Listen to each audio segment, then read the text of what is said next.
सुप्रभात छात्रों। अभी तक हम क्या पढ़ रहे थे? समास पढ़ रहे थे और समास के अंतर्गत हमने पढ़ लिया है अव्ययीभाव समास, तत्पुरुष समास, द्वंद्व समास और द्विगु समास, है ना। तो हमें लगता है कि इतना तो आपके समझ में आ गया होगा। आज हम पढ़ेंगे कर्मधारय समास और बहुब्रीहि समास।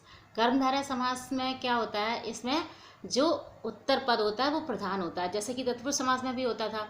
लेकिन इसमें क्या है विशेषता है कि इसमें विशेषण का प्रयोग होता है। अब विशेषण क्या होते हैं?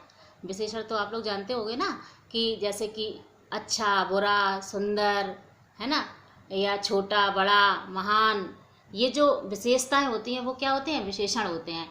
तो कर्मधारय समास में विशेषणों का प्रयोग किया जाता है या उपमा का प्रयोग किया जाता है ना। तो इस तरह से कर्मधारय समास में होता है। ठीक ऐसे ही बहुब्रीहि समास में क्या होता है कि इसमें ना तो प्रथम पद प्रधान होता है और ना ही उत्तर पद प्रधान होता है। इसमें क्या होता है? कोई अन्य पद ही प्रधान होता है। तो बहुब्रीहि समास में ज़्यादातर आपके जो जैसे कि गणेश हैं और क्या कहते हैं वीणा पाणी, सरस्वती, मतलब जो अलग से नाम है, दशानन, इस तरह के जो नाम होते हैं वो क्या होते हैं? वो बहुब्रीहि समास के अंतर्गत आते हैं। चलिए अब हम आपकी विस्तृत रूप से चर्चा करते हैं कर्मधारय समास की। चलिए पढ़ते हैं कर्मधारय समास। ठीक है, कर्मधारय समास के अंतर्गत पहले हम इसकी परिभाषा देखेंगे कि क्या परिभाषा होगी। जैसे कि देखिए, ये भाग 22 है। अभी तक आपने 21 भाग पढ़ लिए हैं। ठीक है, अब पढ़िए कर्मधारय समास। जिस समास में उत्तर पद प्रधान होता है, इसमें एक शब्द विशेषण तथा दूसरा विशेष्य होता है। इसमें एक शब्द विशेषण तथा दूसरा विशेष्य होता है, अर्थात कि एक जो विशेषण होता है, एक तो जिससे विशेषता बताई जाती है और विशेष का मतलब होता है जिसको बताई जाती है। जैसे कि उपमेय और उपमान होता है। उपमेय क्या होता है? जिसकी उपमा की जाती है, और जिससे की जाती है वो क्या होता है? वो उपमान होता है ना। तो ऐसे ही विशेषण और विशेष होता है। विशेषण जैसे कि अच्छा, वह अच्छा है, ये कहा जाएगा, तो वो अच्छा हो गया विशेषण और वह हो गया विशेष। आप समझ गए ना विशेषण और विशेष क्या होता है? तो विशेषण तथा दूसरा विशेष होता है। इसमें एक शब्द की उपमा दूसरे शब्द से दी जाती है। ठीक, तथा पूर्व पद या उत्तर पद में उपमेय उपमान शब्द भी आ सकता है। उपमेय अर्थात जिससे उपमा दी जाए, जैसे कि वह चंद्रमा के समान सुंदर है, तो चंद्रमा क्या हो गया? उपमान हो गया, है ना, और वह उपमेय हो गया। ठीक, मतलब जिसकी उपमा दी जाती है वो तो उपमेय होता है, जिससे दी जाती है वो क्या होता है? उपमान होता है। ऐसे ही विशेषण और विशेष होता है। समझ गए ना कि जिससे उपमा दी जाती है वो तो विशेषण हो जाता है और जिसको दी जाती है वो विशेष हो जाता है। बात समझ में आ गई? ठीक, तो देखते हैं कि जिस समास में उत्तर पद प्रधान होता है, इसमें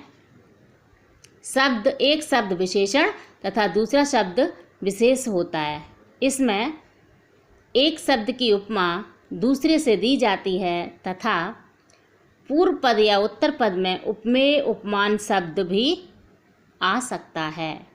देखिए, या तो आगे उपमा होगी या पीछे उपमा होगी। ये भी आगे पीछे भी हो सकता है। ये नहीं कि अगर उपमा है तो आगे ही दी जाए, या विशेषण है तो आगे ही हो पीछे ना हो। तो आगे भी विशेषण हो सकता है और पीछे भी हो सकता है। ठीक है, कुछ उदाहरण देखते हैं। देखिए, पूर्व पद विशेषण, अर्थात पूर्व मतलब जहाँ पहले पद में विशेषण हो, या उत्तर पद विशेष्य। पूर्व पद विशेषण और उत्तर पद विशेष्य, समझ गए? मतलब जो पहला वाला पद है, जो पहले वाला शब्द है, वो विशेषण और बाद वाला क्या हो गया? विशेष हो गया। ठीक, कैसे? देखिए, पूर्व पद मतलब पहला पद क्या हो गया? महा, और आत्मा, तो इसमें महा माने बड़ी, तो महा तो विशेषण हो गया और आत्मा क्या हो गया, विशेष हो गया। अब समझ में आ गया होगा कि विशेषण क्या होता है और विशेष क्या होता है ना। तो महाधन आत्मा, महात्मा, तो इसमें महा क्या हो गया, विशेषण हो गया और आत्मा क्या होगी, विशेष हो गई। ऐसे ही सद धन धर्म, अर्थात सत है जो धर्म, सत माने अच्छा, तो सद माने अच्छा होता है, तो अच्छा क्या हो गया, विशेषण हो गया और धर्म क्या हो गया, विशेष हो गया। तो सत है जो धर्म। ऐसे ही शुभ आगमन, तो शुभ क्या हो गया, विशेषण हो गया और शुभ की जगह अगर अशुभ हो तो वो भी विशेषण ही होगा, है ना। तो शुभ धन आगमन, अर्थात शुभ है जिसका आगमन। दुर्धन आत्मा, अर्थात बुरी है जो आत्मा। तो ये भी महा है, सद है, शुभ है, दुर है, ये सब क्या है, ये विशेषण है। किसी भी विषय की विशेषता बतलाने वाले शब्द क्या कहलाते हैं, विशेषण कहलाते हैं। ठीक, अब ये तो क्या था, पूर्व पद विशेषण था, मतलब पहले पद में विशेषण हो गए। अब पूर्व पद विशेष, अर्थात ये जो बाद वाला शब्द है वो आगे आ जाएगा और पहले वाला पीछे हो जाएगा, अर्थात विशेष पहले हो जाएगा और विशेषण बाद में हो जाएगा। देखो, जैसे कि पुरुष धन उत्तम, तो जो उत्तम है यही तो विशेषता है, ये क्या है, उत्तम क्या है, विशेषता है, और पुरुष क्या है, विशेष है ना। तो क्या हो गया, पुरुषोत्तम हो गया, है ना। तो इसमें क्या हुआ कि इसमें जो विशेष है वो पहले आ गया और विशेषण बाद में आ गया। तो कुछ शब्द ऐसे होते हैं जिसमें पहले विशेषण आता है और कुछ शब्द ऐसे होते हैं जिनमें बाद में विशेषण आता है ना। इसमें पहले विशेषण आ गया और इसमें बाद में। तो पुरुष धन उत्तम, अर्थात पुरुषोत्तम। इसके बाद ऋषि धन वर, देखो वर माने क्या होता है, श्रेष्ठ होता है, अर्थात ऋषियों में जो श्रेष्ठ है ना, तो वो क्या हो गए, ऋषिवर हो गए। तो ऋषि धन वर। अब वर माने होता है श्रेष्ठ, तो अच्छा, बुरा, गोरा, काला, ये सब क्या होते हैं, विशेषण होते हैं, इसीलिए तो ऋषि धन वर अर्थात ऋषिवर हो गया। अब घन धन श्याम, अब घन माने हो गए बादल और श्याम माने काले, तो काले गोरे हैं, छोटे बड़े, तो ये सब क्या होते हैं, विशेषण होते हैं। तो इसलिए क्या हो गया, घन धन श्याम, अर्थात घनश्याम, घन के समान श्याम। अब ऐसे ही नर धन सिंह, अर्थात नरसिंह, सिंह रूपी नर। ऐसे ही भुज दंड, अर्थात दंड रूपी भुजा, समझ गए। तो ये क्या हो गया, ये सारे क्या हैं, विशेषण हैं और ये सारे क्या हैं, विशेष हैं, है ना। तो ये कर्मधारय समास के कुछ उदाहरण थे। अब हमने तो बहुत कम कम लिखे हैं क्योंकि वीडियो बहुत बड़ा हो जाता है, इसलिए अब आपको क्या करना है कि 2, 4 हमने ये लिए हैं और 1, 2, 3, 4, 5 हमने ये लिए हैं। ये जो कमल नयन है ये इसका है, पूर्व पद विशेषण का, है ना, ये इसमें लिख गया है। तो ये हमने जो लिखे हैं 2, 4, 5, 6, ये हमने 6 लिखे हैं, तो आपको भी 6 अलग से लिखने हैं और इसके भी 4 अलग से लिखने हैं। मतलब आप जो अपनी नोटबुक बनाएंगे उसमें दोनों के जितने हमने लिखवाए हैं उतने उतने और आप अपनी तरफ से कहीं से भी ढूंढ के लिखिएगा, ठीक है। चलिए, अब हमें लगता है आपको कर्मधारय समास भी समझ में आ गया होगा, और अगर किसी को ना समझ आ रहा हो तो कमेंट करके बताना, है ना, फिर हम बताएंगे उसके बारे में। अब देखिए बहुब्रीहि समास, है ना।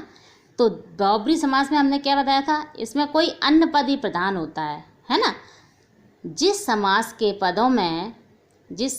पदों में कोई भी पद प्रधान न होकर, ना तो प्रथम पद प्रधान हो और ना ही उत्तर पद प्रधान हो, कोई भी पद प्रधान न होकर अन्य पद प्रधान होता है, कोई मतलब उससे जो अर्थ निकलता है वह पद प्रधान होता है, उसे क्या कहते हैं, बहुब्रीहि समास कहते हैं। जैसे कि दशानन, अर्थात 10 धन आनन, आनन में होते हैं सिर, अर्थात 10 हैं आनंद जिसके, अर्थात रावण। 10 आनंद किसके हैं? किसी एक ही व्यक्ति के हैं, है ना। तो क्या हो गया? रावण। तो इसमें ये जो रावण, ना तो ये पद प्रधान है ना ये पद प्रधान है ना। न तो ये पद प्रधान है पूर्व पद और ना उत्तर पद।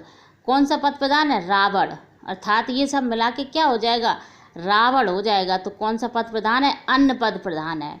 ऐसे ही पतझड़, पत माने पत्ते और झड़ माने झड़ते, ठीक। तो ये भी पूर्व पद और ये हो गया उत्तर पद।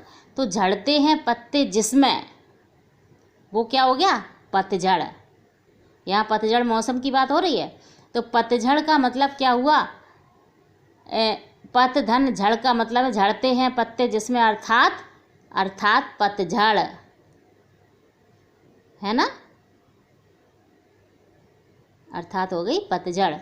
अब ऐसे ही अंशुमाली, अर्थात अंशुधन माली। अंश माने क्या होती है? किरणें होती हैं। तो किरणों का माली है, अर्थात सूर्य भगवान, है ना। तो जिससे कोई अलग अर्थ न, जैसे वीणाधर पाणी, अर्थात वीणा पाणी अर्थात सरस्वती। षडधन आनन, अर्थात षडानन। कुछ और देखिए, जैसे कि देखो नीलकंठ, नीला है कंठ जिसका, अर्थात भगवान शिव। तो ये भी अन्य पद हो गया। लंबोदर, अर्थात लंबा है उदर जिसका, किसका लंबा उदर है? गणेश जी का। तो अर्थात गणेश जी हो गए। इसके बाद षडानन, सट हैं आनन, सट माने 6, आनन माने सिर। सड हैं आनंद जिसके, अर्थात कार्तिकेय। चंद्रशेखर, चंद्रधन शेखर, अर्थात चंद्रमा है शिखर पर जिसके, किसके सिर पर चंद्रमा है? शंकर जी के सिर पे है। तो अर्थात क्या हो गया? शंकर जी हो गए। अर्थात पंकज, पंक धन जा, पंक माने होता है कीचड़, जा माने होता है उत्पन्न होना। अर्थात पंक में जन्म है जिसका, तो किसका है? पंकज का है। ऐसे ही सुलोचना, सुधन लोचन, अर्थात अच्छे हैं लोचन जिसके, अर्थात वह स्त्री जिसके लोचन अच्छे हैं। अब आपको केवल पढ़ना तो नहीं है, आपको क्या करना है? आपको जाके पढ़ाना भी है। इसलिए आप ये सब पढ़ा के फिर कक्षा का मूल्यांकन किस तरह से करेंगे, है ना, ये भी आपको बताना है। तो कक्षा मूल्यांकन करने के लिए आप क्या करेंगे? पहले तो क्या करें? समास के भेदों के नाम लिखिए, बच्चों से पूछेंगे, है ना, जैसा कि हम क्लास में आपसे पूछते हैं। क्योंकि अब क्लास है तो है नहीं, तो अब आपको ऐसे ही अपने बच्चों से पूछना पड़ेगा कि समास के भेदों के नाम लिखिए, या अव्ययी भाव समास किसे कहते हैं उदाहरण देकर बताइए, है ना। या आप पूछ सकते हैं कि अकाल पीड़ित का पद विग्रह कीजिए तथा समास बताइए, है ना। इस तरह से आप इस तरह से भी लिख सकते हैं बच्चों के कि ये जो सही मिलान कीजिए इनका, जैसे ये भयभीत है, गगनचुम्बी है, यथाविधि है, पंचवटी है, श्रेय प्रेय है, चतुर्भुज है ना। तो पंचवटी में कौन सा समास होगा? बताओ। अब आप लोग कमेंट करके बताना मुझे कि पंचवटी में कौन सा समास होगा, यथाविधि में कौन सा समास होगा, ठीक है, और चतुर्भुज में कौन सा समास होगा। इनकी सबकी आप कमेंट करके मुझे बताना, ठीक है। और इस प्रकार के प्रश्नों के साथ हम कक्षा मूल्यांकन करेंगे। ऐसे ही जब हम पढ़ाएंगे उसके बाद इस प्रकार से कक्षा में मूल्यांकन करेंगे बच्चों की, ठीक है। अब आपके समास समाप्त हो गए हैं। इसके बाद आपके अब चैप्टर आएगा प्रत्यय का, ठीक है। तो आज से आपका चैप्टर तो वही है, समास, प्रत्यय, उपसर्ग। तो आपके इस चैप्टर के अंतर्गत प्रत्यय रह गए हैं। अब हम कल से प्रत्यय पढ़ेंगे, ठीक है। अगर आप लोगों को कोई दिक्कत हो तो कमेंट करके बताइएगा। धन्यवाद।